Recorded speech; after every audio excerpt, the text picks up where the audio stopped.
What's going on, everybody? This is Sean of Raw Select Music. I am finally back with some record recommendations. I know I took the last week off, and that was largely because, one, I hadn't been listening to that much music as of late, and two, I was starting to feel like I was really forcing these videos, so I kind of needed a little bit of time to refresh, regroup, and rethink how I wanted to approach these videos. But it really did seem like that time off really did help, and now I'm ready to talk about these 4 records that I picked up over the last month or so, give you my thoughts and opinions on them, and let you know why I think they're worth checking out. So with that being said, yeah, let's talk about these guys.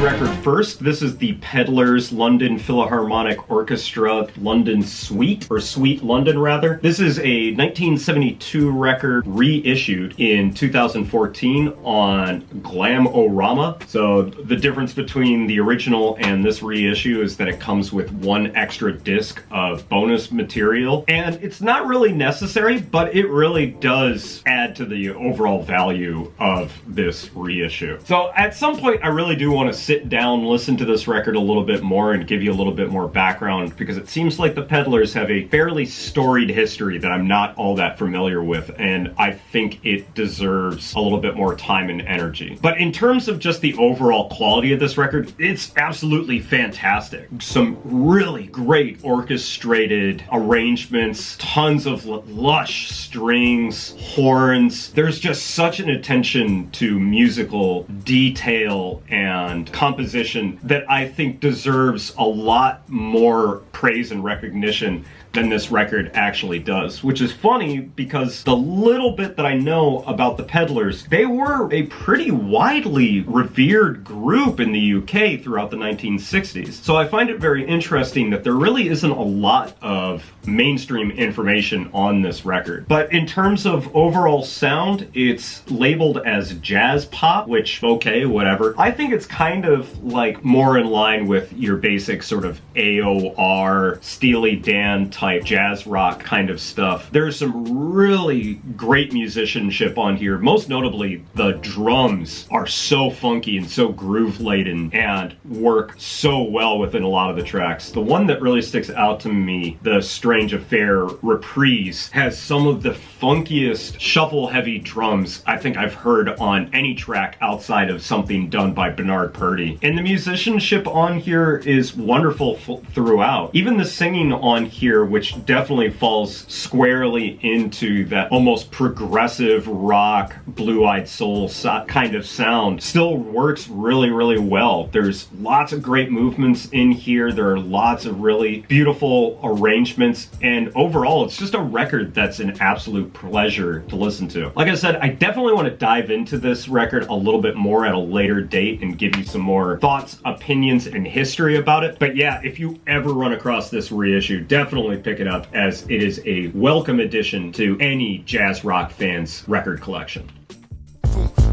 Suff Daddy. Check it out now. With the filth,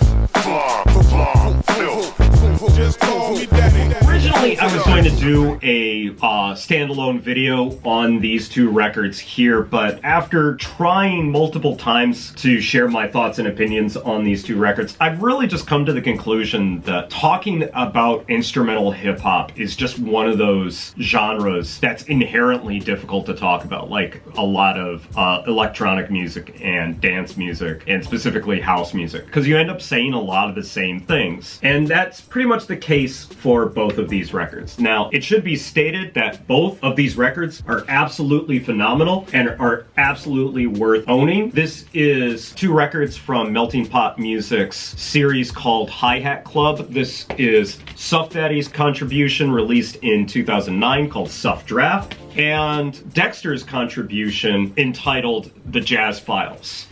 Suff Daddy's contribution is very similar to a lot of his early work. It's still very sample heavy, still very slap drums oriented with a few straight up breakbeat tracks in here. And it still features a lot of his tracks being augmented with his love of keyboards and synths. And this to me is just like prime Suff Daddy. Super funky, super neck-breaking tracks with great, largely hip-hop based samples, a lot of vocal samples used to really give the song some color and personality. And it's all done really, really tastefully. It's pretty much like any of Suff Daddy's earliest work, from Gin Diaries to Suff Cells to his collaborative EP with Taku, Bricks and Mortar. Yeah, it's exactly that sort of sound that I really like Suff Daddy for, and has made me a fan of his music. So if you're already a Suff Daddy fan, this is an absolute no-brainer. Definitely add this to your collection because there's so many bangers on this album.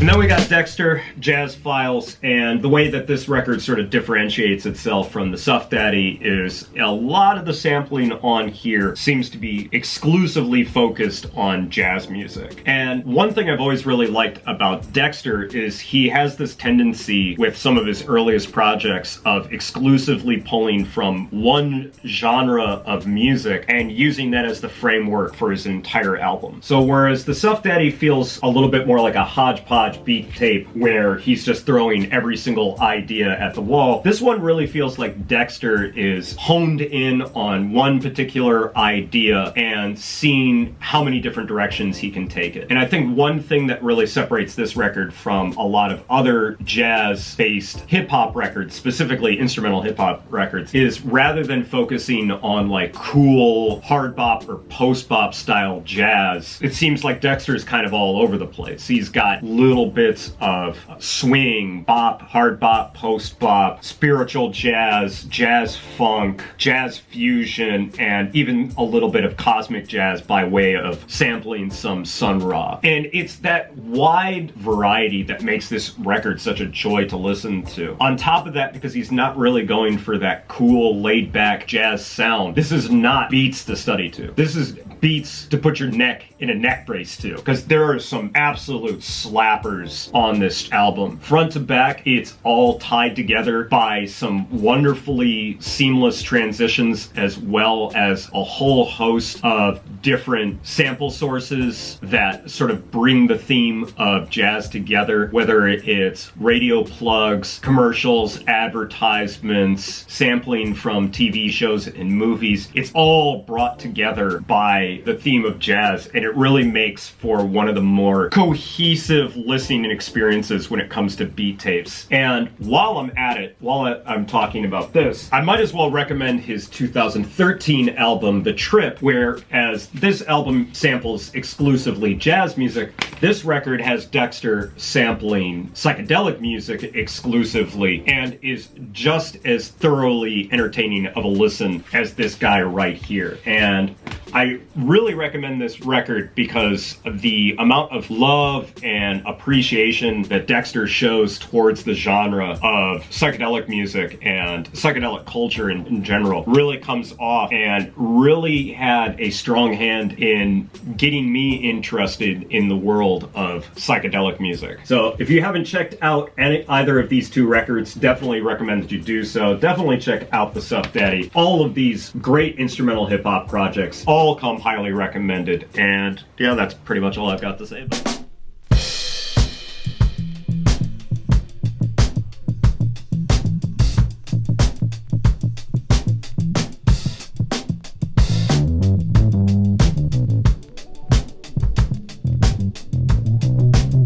Finally, we have one of my very few 2020 releases that I picked up recently. This is The Colors That Rise, Gray Doubt, released on Rhythm Section International. And this is one of the few surprises from 2020. I've been focused largely on records that I didn't pick up in 2019 as of late, but while digging around on Disc Union, I saw Monsieur Brown and Suff Daddy's names both attached to this record, and originally I thought it was a Suff Daddy's project, and it turns out that The Colors That Rise are actually their own duo, and Monsieur Brown and Suff Daddy's are both just collaborators on this record. If I were to try to describe this project in the simplest terms, and I know I'm being a little bit controversial by saying this, to me this is like a much more interesting Yusuf Kamal. And the reason that I say that is, for me, Yusuf Kamal always has a lot of great ideas that just need to be edited down and need to be a lot more focused, as they just tend to be a little bit too noodly and tend to go on for too long. And that really isn't the case for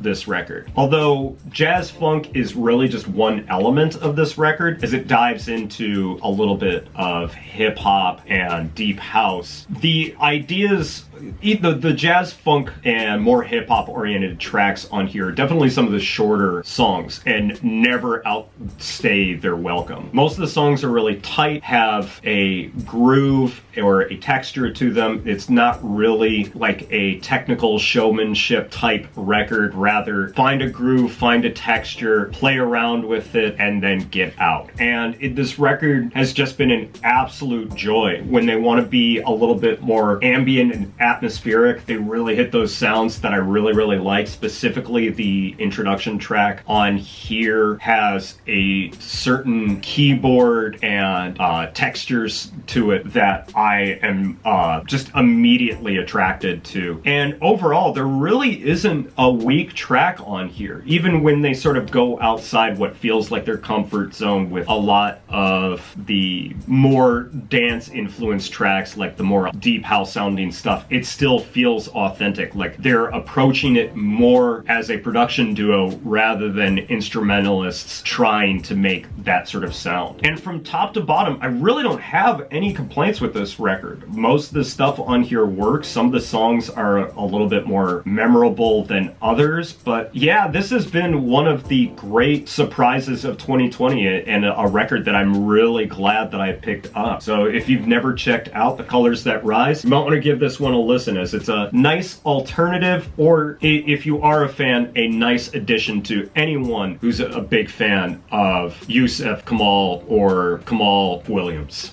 So that's going to be it for me today, guys. Thanks as always for watching. If you've checked out any of these records, let me know what you thought about them down in the comments. If you want to hear any of these records for yourself, please go over to my WordPress or Steemit blogs, because that's where I will be posting music links to any of the records that I talk about on this channel. Please head over to Mixcloud, where you can check out Raw Select Radio, the audio component of this YouTube channel. And please check out the live stream archives that I've been posting on this YouTube channel. There you can hear me play records that I don't get a chance to talk about on this YouTube channel. But that's going to be it for me today, guys. Thanks as always for watching, and I will catch you in the next video. So until then, peace out!